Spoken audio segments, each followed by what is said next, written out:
आदाब नाजरीन, Saiyaara news TV से मैं सैयद अफरोज। आइए नजर डालते हैं कुछ अहम खबरों। चेयरमैन तेलंगाना वक्फ बोर्ड ने 6 सितंबर को वक्फ अमेंडमेंट बिल के खिलाफ दिल्ली जाकर जेपीसी से मुलाकात करेंगे। देखिए तफसीली रिपोर्ट। पिछले हफ्ते तेलंगाना स्टेट वक्फ बोर्ड का जो बोर्ड की मीटिंग हुई थी, स्पेशल बोर्ड का मीटिंग, वक्फ अमेंडमेंट बिल 2024 इसको लेकर हम स्पेशल बोर्ड का मीटिंग बुलाए थे पिछले हफ्ते। उस मीटिंग में हम लोग 3 रेजोल्यूशंस पास किए थे। उसमें एक रेजोल्यूशन सबसे पहले और हिंदुस्तान का वाहिद तेलंगाना वक्फ बोर्ड है, ये bill amendment bill parliament house में आने के बाद पहला बोर्ड है जो इसको यूनानी मसली इसको रिजेक्ट करते हुए एक बिल पास किए थे हम। और उसके बाद उसमें 2 चीजें हम उसमें ऐड किए थे। एक कि हम पार्लियामेंट्री जॉइंट वर्किंग कमेटी को हम जो एक रिप्रेजेंट करेंगे तेलंगाना वक्फ बोर्ड की जानिब से, इससे हम उसके बाद हम उसी दिन जॉइंट वर्किंग कमेटी को हम एक मेल किए थे, हम ऐसा आपके पास आना चाह रहे हैं। और तीसरा ये था कि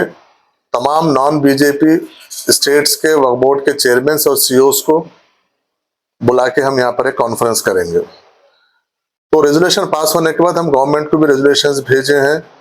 और जैसा आप लोग भी जानते हैं, आप मीडिया को भी उस चीज़ के इल्म है। तो हम जब जिस दिन हम रिक्वेस्ट भेजे थे कि हम जेपीसी में हम तेलंगाना आना चाह रहा है जॉइंट वर्किंग कमेटी में, तो हमको दूसरे दिन वहाँ से रिप्लाई आया कि तेलंगाना वक्फ बोर्ड को 6 तारीख के दिन 2:30 बजे का टाइम दिया गया जॉइंट वर्किंग कमेटी की जानिब से। तो उसी सिलसिले में हम बहुत सारे अहम शख्सियात से इस बिल के जो 40 अमेंडमेंट बिल है, इसमें जो इसके ऊपर हम बहुत सारे ब्यूरोक्रेट्स है जो अभी जो आईएएस है, ब्यूरोक्रेट्स है जो रिटायर आईएएस है, सीनियर्स है, और बहुत सारे वकला है, एडवोकेट्स है जो सीनियर एडवोकेट्स है, प्रैक्टिसिंग एडवोकेट्स है, सोशल ऑर्गेनाइजेशन से हम लोग बात किए, रिलीजियस ऑर्गेनाइजेशन से बात करके हम एक कंपेरेटिव हम एक फॉर्मेट तैयार किए जिसमें 1995 का एक्ट है और 2024 का जो अभी प्रपोज्ड बिल है वो रखते हुए हमारे उस पर सजेशंस पूरे सभी 40 उसके ऊपर हम सबको सर्कुलेट किए।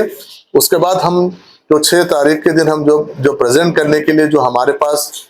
हम जो डॉक्यूमेंट हम जो रिप्रेजेंटेशन लेके जाएंगे, उसका एक रफ ड्राफ्ट लेके हम ये जुमा के दिन ये डिसाइड किए कि हम पीर के दिन एक इनफॉर्मल मीटिंग बोर्ड के मेंबर्स के साथ इनफॉर्मल मीटिंग हम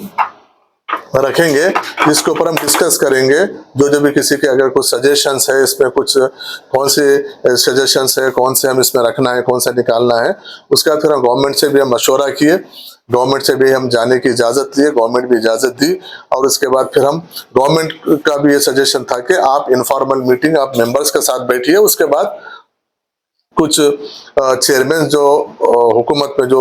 माइनॉरिटी वेलफेयर डिपार्टमेंट से रिलेटेड चेयरमैन हैं और दूसरे भी मुस्लिम चेयरमैन हैं, उन लोगों को भी बुलाइए, उनको भी सबको। और इसके लिए आज की मीटिंग में हम एक इनफॉर्मल मीटिंग सुबह में हम 10:30 बजे से हमारी 12 बजे तक हमारे बोर्ड के मेंबर्स की इनफॉर्मल मीटिंग थी, जिसमें बोर्ड के हमारे मेंबर ऑफ पार्लियामेंट जनाब असदुद्दीन अवैसी साहब थे उस बोर्ड के मीटिंग में, हमारे इनफॉर्मल मीटिंग में। और जनाब अकबर निजामुद्दीन साहब हमारे सीनियर मेंबर बोर्ड के थे,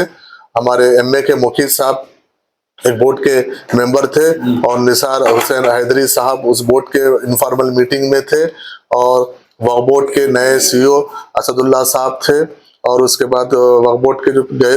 गुज़िश्ता कल तक जो ऑथोराइज ऑफिसर थे लियाकत हुसैन साहब थे, वो मीटिंग में हम इन डिटेल में डिस्कशन किए। डिस्कशन करके सबके सजेशंस हम लिए उसमें, और जिस तरीके से जॉइंट वर्किंग कमेटी काम कर रही है, उन सजेशंस वो लोग किस तरीके से उनका क्या वो लोग की इंक्वायरीज है, क्या क्वेश्चंस है, वो लोग क्या पूछ रहे हैं, हमको क्या देना चाहिए, उसके ऊपर डिटेल से उसका डिस्कशन हुआ। और honourable parliament member of parliament Asaduddin Naveed साहब भी एज ए, क्योंकि वो खुद भी एक जॉइंट वर्किंग कमेटी के मेंबर है, वो भी कुछ सजेशंस दिए कि किस तरीके से हमारा रिप्रेजेंटेशन होना चाहिए। उसके ऊपर डिटेल में डिस्कशन हुआ। उसके बाद 12 बजे से हमारे जो हुकूमत के नुमाइंदे हैं, खासतौर पर माइनॉरिटी गवर्नमेंट के माइनॉरिटी अफेयर्स के एडवाइजर जनाब शब्बीर अली साहब आए थे। उनके साथ साथ माइनॉरिटी वेलफेयर के स्पेशल सेक्रेटरी जनाब तफसीर इकबाल साहब आए थे, और टेम्ब्रिज के वाइस चेयरमैन प्रेसिडेंट जनाब फ़हीम कुरैशी साहब आए थे, और माइनॉरिटी फाइनेंस कॉरपोरेशन के चेयरमैन उबैदुल्लाह कोतवाल साहब आए थे। उर्दू अकेडमी के चेयरमैन जनाब ताहिर बिन हमदान साहब मौजूद थे। उनके साथ साथ फूड कॉरपोरेशन तेलंगाना गवर्नमेंट के फूड कॉरपोरेशन के चेयरमैन जनाब मोहम्मद फ़हीम साहब आए थे, और लाइब्रेरी स्टेट लाइब्रेरी के चेयरमैन जनाब प्रोफेसर रियाज साहब आए थे। इन लोग के सामने भी जो हमारे मेंबर्स में जो डिस्कशन हुआ, जो डॉक्यूमेंट्स थे, उनको भी हम सर्कुलेट करके उनके साथ भी हम इन डिटेल में डिस्कस किए, और उनके तजावीज़ों को भी जो वहाँ पर दे सकते थे लिए, क्योंकि हमको कल जॉइंट वर्किंग कमेटी में कल हम उनको सॉफ्ट कॉपी भेजना है। तो आज उनसे भी कुछ, अगर शाम तक आपके पास भी कुछ सुझाव हो तो आप दीजिए, रिटर्न में दीजिए। जरूरी नहीं है कि 40 के 40 अमेंडमेंट के ऊपर आपको जो समझ में आया सुझाव दीजिए। हम उनको सबको इनकॉर्पोरेट करके एक हम रिप्रेजेंटेशन अच्छा तेलंगाना के वक्फ बोर्ड की जानिब से हुकूमत जो जॉइंट पार्लियामेंट वर्किंग कमेटी है, उसको हम 6 तारीख के दिन प्रेजेंट करेंगे, क्योंकि 6 तारीख के लिए 7 मेंबर्स का हमको परमिशन मिला है। 7 मेंबर्स के लिए हम मैक्सिमम आप 5 से 7 मेंबर आ सकते हैं करके हम उनको रिक्वेस्ट किए कि मेंबर्स को आप थोड़ा सा बढ़ाइए, तो बोले कि नहीं, हम 5 से 7 मेंबर से ज़्यादा हम नहीं, तो इसलिए हम तेलंगाना की जानिब से इंशाल्लाह हम 7 मेंबर्स, बोर्ड के जानिब से 7 मेंबर्स वहाँ पर 6 तारीख के दिन 2:30 बजे हमारा टाइम है, उसमें जाके वक्फ बोर्ड को बचाने के लिए, जिस तरीके से वक्फ बोर्ड को खत्म करने की, मंशाए वक्फ को खत्म करने की जो कोशिश की जा रही है, उससे ताल्लुक से एक स्ट्रांग एक रिप्रेजेंटेशन तेलंगाना वक्फ बोर्ड की जानिब से हम जॉइंट वर्किंग कमेटी में देंगे, जो आज वही आज हमारे बीच यहाँ पर डिस्कशन हुआ। प्रोटेस्ट का प्रोग्राम नहीं, अभी 6 तारीख के बाद हम जब वो जॉइंट पार्लियामेंट्री